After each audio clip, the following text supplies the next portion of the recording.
जय हिंद। एक तरफा युद्ध जीत लिया इजराइल, जो तबातोड़ छुट्टे सांड की तरह हमला कर रहा था, उसने अचानक सीज फायर किसके दबाव में आकर कर दिया। और ये सीज फायर किसे कहा जाता है? और हमास जो इतने एयर हमले देखा, एयर स्ट्राइक या फिर इजराइल के जितने भी जमीनी हमले, इतनी तरह से हमला होने के बावजूद हमास या फिलिस्तीन के लोग इतने खुशियां क्यों मना रहे हैं, इसको समझते हैं। देखिए, इजराइल, ये सीज फायर क्या होता है? सीज फायर मतलब किसी समझौते के तहत हथियारों के प्रयोग को जब रोक लगा दिया जाता है कि हम भी हथियार का प्रयोग नहीं करेंगे, आप भी नहीं कीजिएगा, एक तरह का युद्ध विराम, उसे हम लोग टेक्निकल भाषा में सीज फायर कहते हैं। आर्मी में बहुत सारी चीजें टेक्निकल होती है, जैसे जासूसी को वहाँ रेकी नहीं कहते, वहाँ पेट्रोल कहते हैं, पेट्रोलिंग पे गया, मतलब वो जासूसी कर रहा है। तो उसी तरह यह टेक्निकल वर्ड है सीज फायर। अब ये सीज फायर किसके दबाव में हुआ? देखिए, यूएनओ के दबाव में हुआ नहीं, क्योंकि यूएनओ में रूस ने 3-3 बार, चाइना ने कोशिश किया इस मुद्दे को उठाया जाता है कि एक ज्वाइंट स्टेटमेंट दिया जाए, लेकिन कोई फायदा नहीं है। ये यूएनओ का मतलब कोई नहीं बनता, इसको कोई नहीं पूछता है। ये इसका अहमियत, जिस तरह भारत में अहमियत राष्ट्रपति की है, एक फूफा जी की तरह काम करते हैं,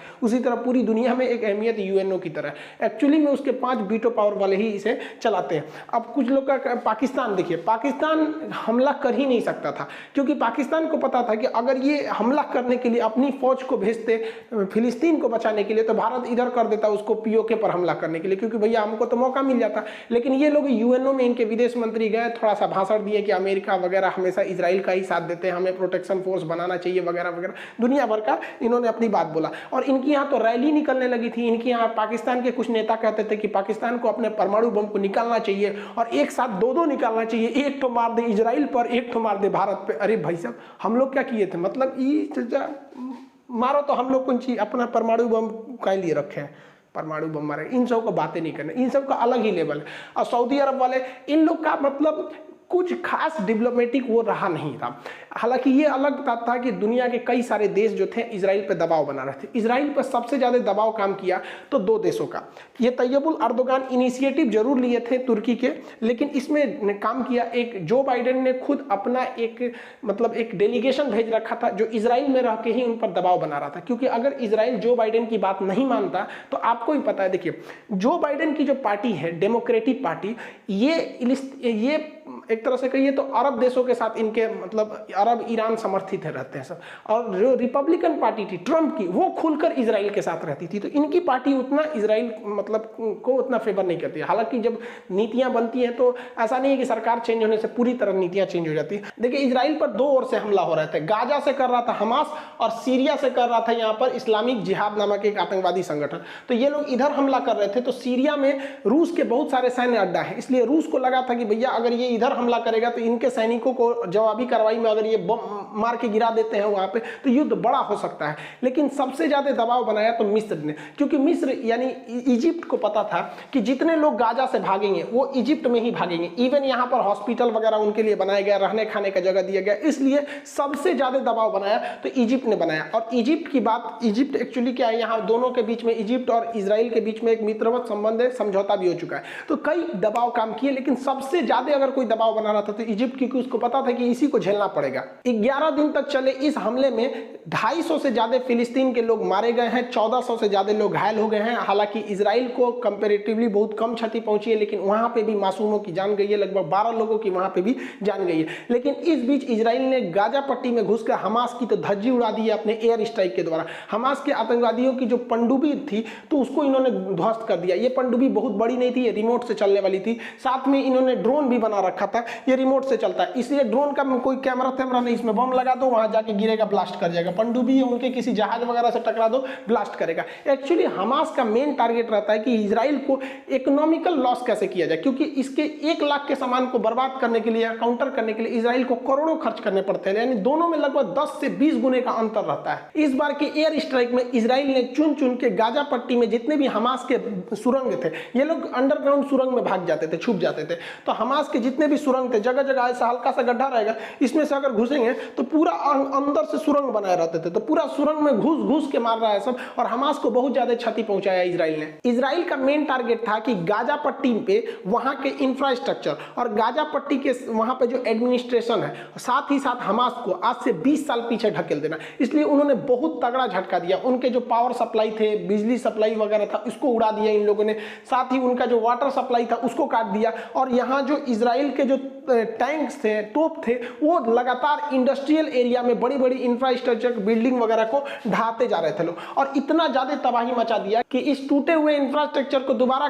करने में इसे 20 साल से ज्यादा लग जाएंगे। इतना खतरनाक तबाही था कि गूगल इमेज पे भी देखेंगे तो वो इमेज क्लियर नहीं आ रही थी, ब्लर आ रही थी, जबकि हमले से पहले का इमेज एक्चुअली एकदम बढ़िया था। इसमें बहुत सारे मासूमों की भी जान गई। दोनों ओर से भाई युद्ध होगा तो ऐसा हो ही नहीं सकता कि दोनों ओर से जान नहीं जाएगी। इजराइल का कहना था कि हम पूरी तरह से चौपट कर देंगे गाजा पट्टी को, हमास को, तभी हम शांत होंगे, जबकि हमास ने कहा कि भैया हम अब सरेंडर कर रहे हैं, हमको बिच्छी का इलाज नहीं पता था और सांप के बिल में हाथ डाल दिए थे, इसलिए भैया हमको माफ करो। हम तुमसे दो ही शर्त रखते हैं कि जो शेख जर्रा है वहां पे लोग लगभग जो 200 फैमिली है फिलिस्तीनियों के, उन्हें आप जबरदस्ती ना निकाले, और जो अलग सा मस्जिद है इसमें आप सिक्योरिटी यानी सेना वगैरह को ना घुसाए। हम इतनी बात मान लीजिए तो हम युद्ध विराम कर देते हैं। तो इसने भाई खुलेआम बोल दिया। ये जो छुट्टा साड़ हमारे नेतन्याहू भाई हैं, इन्होंने क्या कहा कि भैया हम वहां पे उन लोग को जबरदस्ती खाली कराएंगे और जरूरत पड़ी तो दोबारा हम इसमें घुसेंगे भी। लेकिन इनके ऊपर इंटरनेशनल प्रेशर ज्यादा था, जिस वजह से सीज फायर करना इन्हें मजबूरी बन गया। सीज फायर होने के एक दिन बाद ही, जब फ्राइडे की नमाज पढ़ने के बाद बहुत सारे लोग अलक्सा मस्जिद में जमा हुए थे, तो अचानक इजरायली पुलिस वहां अंदर घुस जाती है और स्टन ग्रेनेड और रबड़ बुलेट से गोली चलाने लगती है।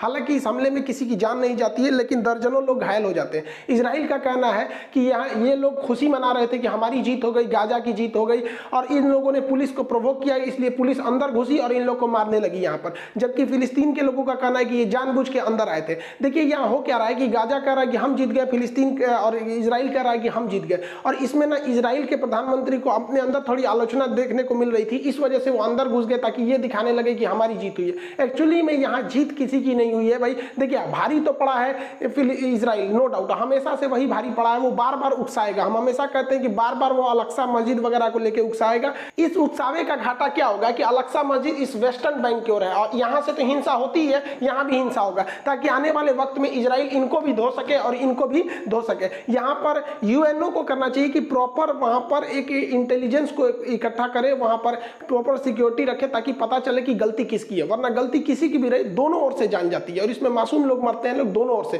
देखिए आर्मी और आतंकवादी इन लोग की लड़ाई तक में जहां तक सीमित होती है, बट यहाँ इतनी डेंस पॉपुलेशन है कि निहत्ते लोगों की भी जान चली जाती है। और इसके इतने होने के बावजूद ये लोग खुशी क्यों मना रहे हैं? इनका कहना, हमास का और फिलिस्तीन के लोगों का कहना, ये लोग घर से निकल गए, अपने टूटा फूटा जहां पे धज्जी उड़ा दिया था बम से ना, वहां पे ये लोग खुशी मना रहे हैं। रीजन समझिए क्या, हिटलर की एक पुरानी कहावत याद होगा कि किसी को इतना ना निचोड़ दो, इतना ना बर्बाद कर दो कि जिंदा रहने को ही वो अपना विकास और खुशनसीबी समझे। तो इजराइल ने भी यही किया, इतना ना कूचा है कि ये लोग जिंदा रहने पे ही खुशी मनाते कि चलो भैया हमला तो नहीं हो रहा है। क्यों? रीजन समझिए, इजराइल के यहूदियों को सबसे बुरी तरह से किसने कूचा था?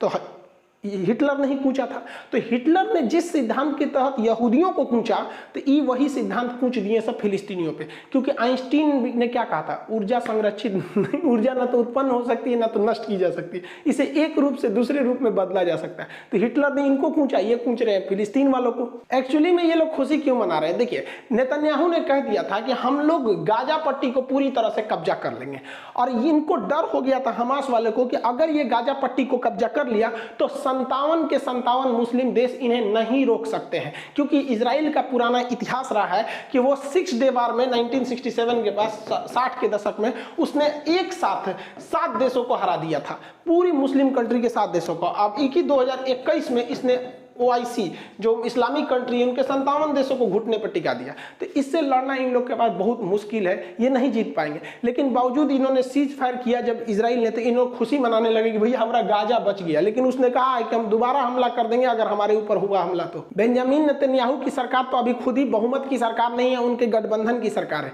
तो इस सीज फायर के फैसले के बाद इनके यहाँ राजनीतिक अस्थिरता देखी जा रही है। इनके गठबंधन के नेता कह रहे कि आपने सीज फायर क्यों किया, हमास को पूरी तरह से क्यों नहीं दिया, क्योंकि आप हमेशा कहते थे कि हमारी सरकार आएगी तो हम हमास को उखाड़ फेंकेंगे। पिछले 10 साल से आपकी सरकार है और हमास इतने बड़े बड़े हमले करते जा रहा है, आपको सरकार से हटा देंगे। तो देखिए तत्कालीन इन्होंने जो नेतन्याहू पे है, पूरे इंटरनेशनल प्रेशर इतना ज्यादा था, इवन भारत जैसा देश में भी इजराइल के साथ में नहीं था। आप यूएनओ में भी देखे होंगे हमारा स्पष्ट संदेश था कि हम 2 देश चाहते हैं कि इजराइल और फिलिस्तीन दोनों, और हम फिलिस्तीन के साथ खड़े हैं। India's strong support to the just Palestinian cause.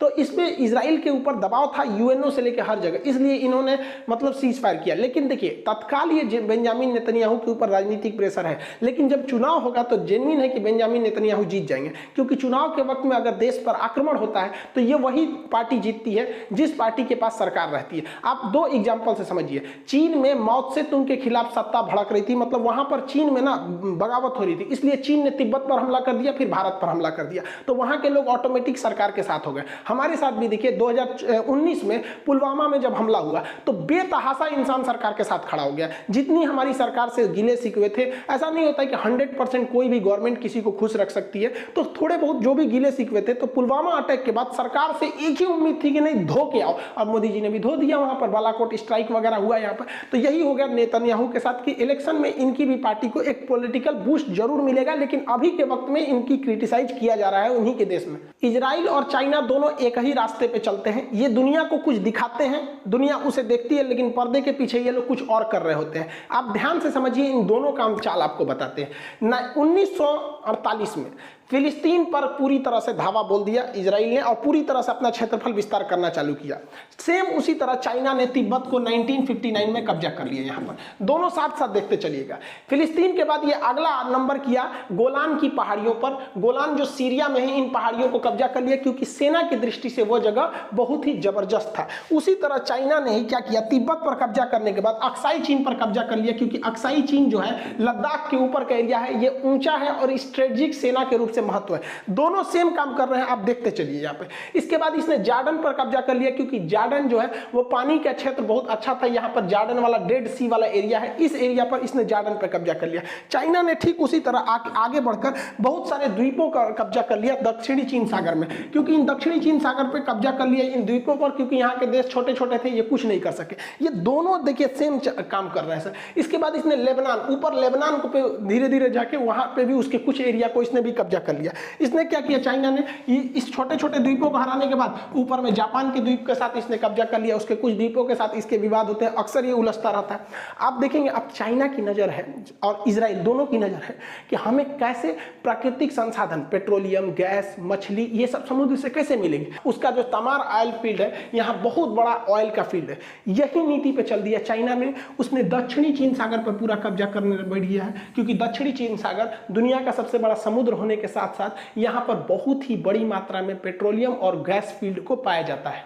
इन दोनों के युद्ध नीति में चार चीज बहुत तेज शामिल रहते हैं। सबसे पहले ये तब हमला करते हैं जब वर्ल्ड बिजी रहता है, जब दुनिया का ध्यान कहीं और भटका रहता है, तो ये लोग अटैक करके अपना क्षेत्रफल बढ़ा लेते हैं। दुनिया जैसे उभरी थी द्वितीय विश्व युद्ध से, सब शांति चाह रहे थे, इधर इन्होंने फिलिस्तीन पर विस्तार कर लिया। ठीक उसी तरह 1960-61 में अमेरिका और रूस युद्ध के कगार पर पहुंच गए थे। क्यूबन मिसाइल क्राइसिस, क्यूबा को लेकर पूरी दुनिया इंतजार कर रही थी, आज युद्ध हो जाएगा कि 2 घंटे बाद होगा कि कल होगा, इतना भयानक था। इसी का मौका देख के चाइना ने क्या कर लिया, धाए से 1959 में तिब्बत कब्जा कर लिया, 1962 में हमारे ऊपर हमला करके अक्साई चीन कब्जा कर लिया। पिछली बार जब लॉकडाउन लगा था तो चाइना ने क्या किया, हांगकांग पर नियम बना दिया कि हांगकांग पे हमारी सरकार रहेगी, जो हम यहाँ पे डिप्यूट करेंगे।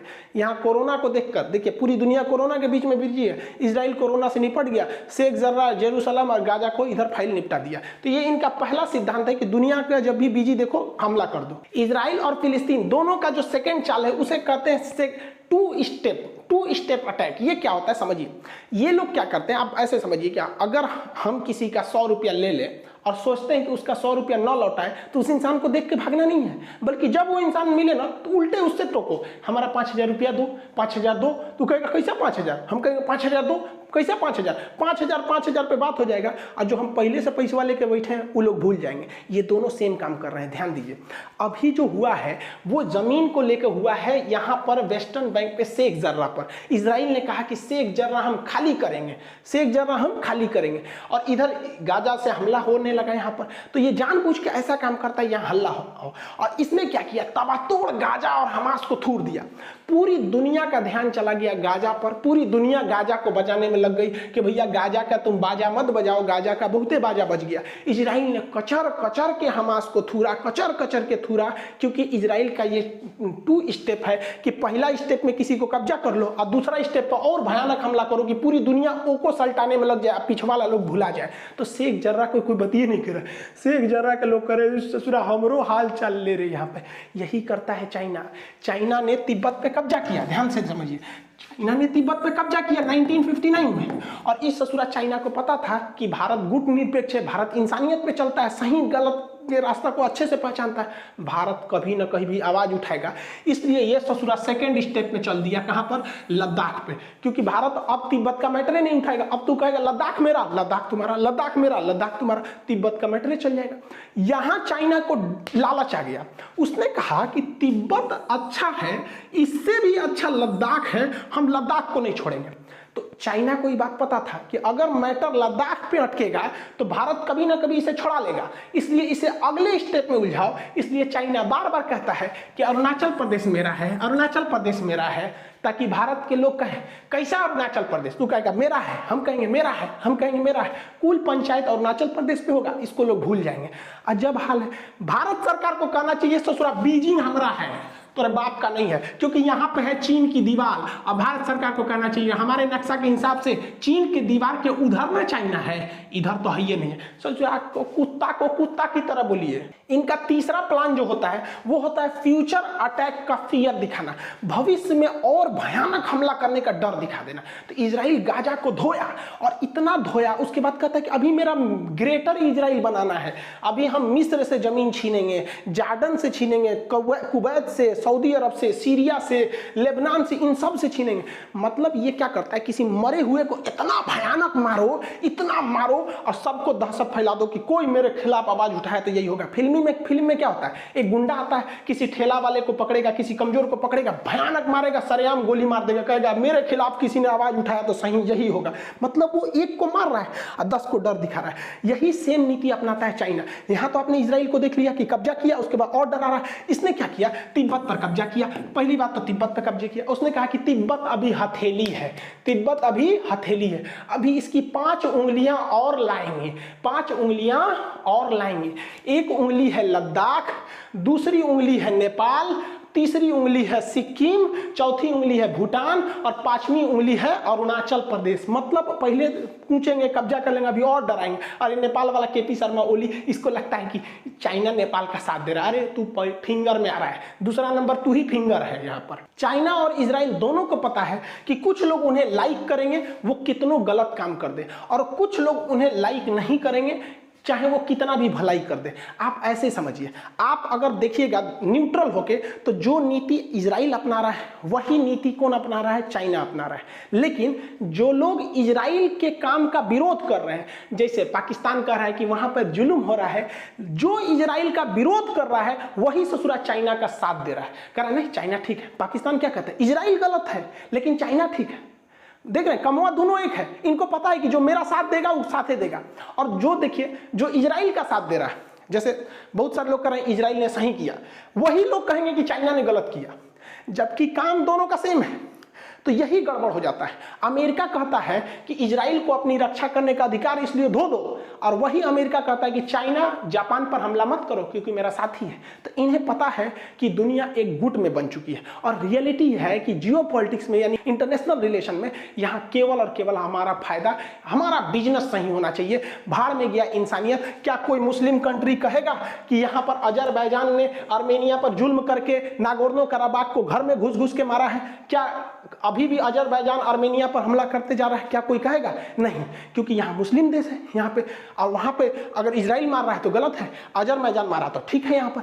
और अजरबैजान को बचाने कौन आया? देखिए, इजराइल जो है, ये अजरबैजान है, इसको तुर्की ने हथियार दिया, और इसी अजरबैजान को इजराइल ने भी हथियार दिया यहाँ पर, और ये कोई नहीं बचा पाया इस आर्मेनिया को। इसलिए यह दिखाता है कि इस दुनिया में अगर आपको रहना है तो खुद शक्तिशाली बन के रहिए, वरना लोग पूछ देंगे। इजराइल ने इसी सिद्धांत को समझा, उसने कहा भाड़ में गया, इंटरनेशनल रिलेशन में कहीं कोई सही गलत नहीं होता है, हमारा फायदा है, इसलिए खुद को शक्तिशाली बनो। इस रूप में इजरायली जब हिटलर मार रहा था तो वो फिलिस्तीन की ओर आए थे, वहां पर उस जगह पर जेरूसलम की ओर आए थे, क्योंकि इनका जो जेरूसलम है इनके धार्मिक हिसाब से यही उनका पूर्व जगह है। यहाँ पर ये लोग आए थे और धीरे धीरे पढ़ाई लिखाई शिक्षा करके इतना आगे चले गए जो आज दुनिया में किसी की बात नहीं सुनते हैं, दोनों देश नहीं सुनते हैं, ना चाइना सुनता है ना इजराइल सुनता है। क्योंकि इजराइल को सोचिए, इजराइल यहाँ रहने का जगह नहीं था। चाइना को एशिया का मरीज कहा जाता था। इन्होंने शिक्षा, औद्योगिकरण और भ्रष्टाचार को कम किया और इतने तेज आगे बढ़े जिसका कोई हद नहीं, और आज ये डोमिनेट कर रहे हैं यहाँ पर।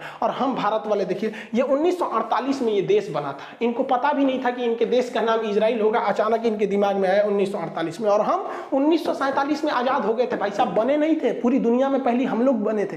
पूरी दुनिया की सबसे बेहतरीन औद्योगिक और नगरीय सभ्यता हमारी सिंधु सभ्यता थी। हमसे पुरानी मेसोपोटामिया थी, लेकिन वो देहाती सभ्यता थी, ग्रामीण थी, और हम लोग सबसे शहरी सभ्यता थी। और आज 1947 से लेकर 2021 तक में आज देखिए ना, हम लोग, हमारा जियोपॉलिटिक्स, हमारे रिलेशन डिपेंड करते हैं कि हमें कौन चीज घटल है। हम रूस से दुश्मनी नहीं ले सकते हैं क्यों, हमें हथियार कौन देगा। हम अमेरिका से दुश्मनी नहीं ले सकते हैं, अपाची हेलीकॉप्टर कौन देगा। हम फ्रांस को खुश रखना चाहते हैं क्योंकि राफेल कौन देगा। हमारे देश में देखिए क्या सेंटीमेंट बन रहा है। 1861 में लॉर्ड मैकाले ने हमारी शिक्षा व्यवस्था को इस कदर बर्बाद किया कि हम लोग को इस तरह से ढाला कि हम वो देख ही नहीं सकते हैं जो हमारे सामने छुपाया जाता है। बस वही चीज देखा, हम लोग खुश होते हैं, राफेल आया, राफेल आया। अरे आपने सोचा हमारे 47 में आजादी के बाद जो देश बना वो कितना आगे निकल गया। हमें रडार खरीदना है तो इजराइल से, हम लोग अपनी रक्षा जरूरतों को दूसरे देश पर डिपेंड होता है। लेकिन हम और आपके अपने आप से सवाल पूछ सकते हैं कि आज के वक्त में भी जब गलवान में चाइना घुस जाता है तो कोरोना के बीच में राजनाथ सिंह चले जाते हैं रूस में, कहते हैं कि MiG-21 दे दीजिएगा। भारत फोन लगाता है रूस के पास कि S-400 मिसाइल दे दीजिएगा, जबकि इजराइल को देखिए आयरन डोम से धो देता है दिवाली की रॉकेट की तरह। लेकिन हम लोग क्या करेंगे भाई साहब, अजीब स्थिति में हम लोग हैं। मतलब इजराइल को देखिए हर चीज में डिपेंडेंट है, उसके हथियार, उसके यहाँ पर एयर डिफेंस सिस्टम, उसका टैंक, हेलीकॉप्टर, कमांडो, हर चीज एकदम खतरनाक है। और हम लोग अभी भी डेवलप, मतलब क्या डिपेंडेंट है। हमारी सेना जो है ना वो लड़ती है तो अपनी बहादुरी से, वरना हथियार तो विदेशी है वहां पर। अगर हमारे हथियार आ जाए और हम डिपेंडेंट हो जाए तो पूरी दुनिया में जो चाइना कहता है ना, अक्साई चीन मेरा है, अरुणाचल प्रदेश मेरा है, और POK पाकिस्तान कहता है मेरा है, बस हमारे हथियार वो हो जाए, वरना हमारे फौजियों का जो हौसला है वो बेचारे हथियार से कहाँ लड़ते हैं, अपने कलेजा जिगर के दम पर वो लड़ते हैं। वरना हथियार तो उनको पता है विदेश वाला है, सप्लाई रोक दिया तो क्या करेंगे। आज हर मायने में इजराइल डेवलप हो गया, चाहे वो एनर्जी सेक्टर में हो या फिर वो किसी भी एग्रीकल्चर में हो, इंटरनेशनल रिलेशन में, कोई उस पर दबाव काम नहीं कर रहा है। और हम लोग के ऊपर आज भी विदेशी लोग का दबाव रहता है क्योंकि हमें डिपेंड ही नहीं है। चाइना से इतना हमला हुआ लेकिन हम चाइना से सामान नहीं रोक पाए। हमारे यहाँ एक ही चीज में डिपेंडेंसी है, नेतागिरी में। कोई नेता विदेश से नहीं जाता है सलाह लेने, हमको चुनाव जीतने में मदद कीजिए। ये लोग आत्मनिर्भर है, यही इसी में तो डेवलपमेंट हुआ है। सोच रहे हैं यहाँ पर कभी सोचे कि हम लोगों ने चुनाव कराने के लिए बैलेट अमेरिका से मंगाए हैं, पर्चा मंगाए हैं जापान से, ये सब यहीं पे बनेगा, पर्चा साटने के लिए, झंडा लड़ाने के लिए, ऐसे ऐसे ये सब टेक्निक। और इजराइल डेवलप होता गया। हम लोग क्या है कि हम लोग की जो शिक्षा व्यवस्था को लॉर्ड मैकाले ने इस तरह से चौपट किया ना कि हम लोग को मतलब सही गलत क्या, मतलब जहां जो मैटर हुआ, जैसे इजराइल फिलिस्तीन में हुआ, सब लोग देखने लगे इजराइल गलत है फिलिस्तीन, भैया इसका अन्य जगह पे क्या इफेक्ट पड़ेगा। और रियल में देखिए अगर हम लोग आत्मनिर्भर होते तो बहुत से जगह पे हम लोग को अपना सर झुका के रहना पड़ता है क्योंकि कहीं वो नाराज ना हो जाए। और इजराइल जैसा छोटा देश पूरी दुनिया को ललकार के कहता है कि मैं घूस के मारेंगे ओके घर में। इजराइल कितना छोटा है आप अंदाजा लगाइए कि इजराइल की जो जनसंख्या है, नेट पे सर्च करिएगा, इजराइल की जनसंख्या 9 मिलियन है और उससे ज्यादा हमारे सब्सक्राइबर है सब। सोचिए नेतन्याहू भाई, इनको क्या कहें हम यहाँ पर, बताइए। इतना छोटा देश इतना ज्यादा डेवलप है। ये डेवलप इसीलिए है क्योंकि इन्हें अपनी कमी का एहसास है और उसे सुधारते भी हैं। और हम लोग के साथ प्रॉब्लम क्या, अगर कोई कह दिया ना कि हम लोग में थोड़ा डेवलपमेंट पीछे, तो लोग कहते हैं सोचा क्या, कैसे बात करता, हम कहाँ पीछे हैं, हम इससे आगे हैं, उससे। अजीब हाल है यार। आप खुद को सुधारिए, सही और गलत को पहचानिए। हम क्या है कि भाई हम कुछ जो रियलिटी हम बोल देते हैं। अब कुछ फिलिस्तीन के समर्थक हैं, उन्हें वो सोचते हैं कि खान सर फिलिस्तीन के बारे में बोलेंगे, और जो इजराइल के मूड में बनाए हैं उनको लगता है कि हम इजराइल का, भैया जो रियलिटी है हम वही बताते हैं। इसी चक्कर में सोच रहा हमारे ऊपर 2019 में ना 8 गो बम मारे था हमारे ऊपर, भयानक वाला। लेकिन हम भी क्या अपने नेतन्याहू से कम है क्या? ये भी 9 मिलियन जनसंख्या को संभालते हैं, हम भी 9 मिलियन सब्सक्राइबर को संभालते हैं, हम भी ना हटने वाले हैं। आई होप आप इजराइल फिलिस्तीन के इस कॉन्फ्लिक्ट को समझ रहे होंगे। और इस बार के एग्जाम के प्रोस्पेक्टिव पे अगर देखेंगे तो ये इतना लंबा हो गया है कि इसे किसी भी PCS या फिर UPSC में आपको मेंस एग्जाम में लिखने को दे सकता है। और इसमें 3 चीजें और आपको समझना पड़ेगा। एक, आयरन डोम सिस्टम कैसे काम करता है। देखिए आयरन डोम सबसे छोटा सिस्टम है, वो हमास जैसे आतंकवादियों के लिए ठीक है। भारत को आयरन डोम मिला, आयरन डोम रिजेक्ट कर लिया। वही आयरन डोम से भी ज्यादा खतरनाक है स्पाइडर SR, उससे तगड़ा स्पाइडर MR, उससे तगड़ा है कि डेविड स्लिंग, उससे भी भयानक है एरो 2, उससे खतरनाक है एरो 3, उससे खतरनाक है बैलिस्टिक सिस्टम। बहुत ज्यादा उसके कई लेयर में सिक्योरिटी है, इसको समझना जरूरी है, उसको भी समझा देंगे। दूसरा कि ये जो यहूदी हैं और जो मुस्लिम हैं, इनकी कुछ चीजें कॉमन मैच करती है। जैसे यहूदी हो गए, ईसाई हो गए और मुस्लिम हो गए, ये तीनों इब्राहिम को मानते हैं। इसलिए आप देखे होंगे इजराइल और अरब के बीच में जो समझौता हुआ था उसका नाम भी था इब्राहिम अकॉर्ड। तो एक इसको समझना जरूरी है, क्योंकि यहां पर जो अल-अक्सा मस्जिद है, देखिए ये अल-अक्सा मस्जिद है और ये डोम ऑफ रॉक है। अब ये जो कहते हैं ये वेस्टर्न वॉल है, इजराइल कहता है कि भैया हम यहां पर, ये मेरी मंदिर थी, मतलब इनका जो सोलोमन टेम्पल था। तो सोलोमन को इजराइल वाले भी कहते हैं और मुसलमान भी कहते हैं कि सुलेमान। तो मुसलमान उन्हें सुलेमान अलैहिस्सलाम कहते हैं, ये उन्हें कहते हैं सोलोमन टेम्पल कहते हैं। अब इनमें काफी विवाद है। तो अल-अक्सा के बारे में पढ़ेंगे कि भैया ये क्यों इतना फेमस हो गया, आयरन डोम के बारे में और थोड़ा इनके पुराने एंसेस्टर्स के बारे में हम लोग समझेंगे। आई होप आप इसे समझे होंगे। मिलेंगे नेक्स्ट क्लास में। जय हिंद।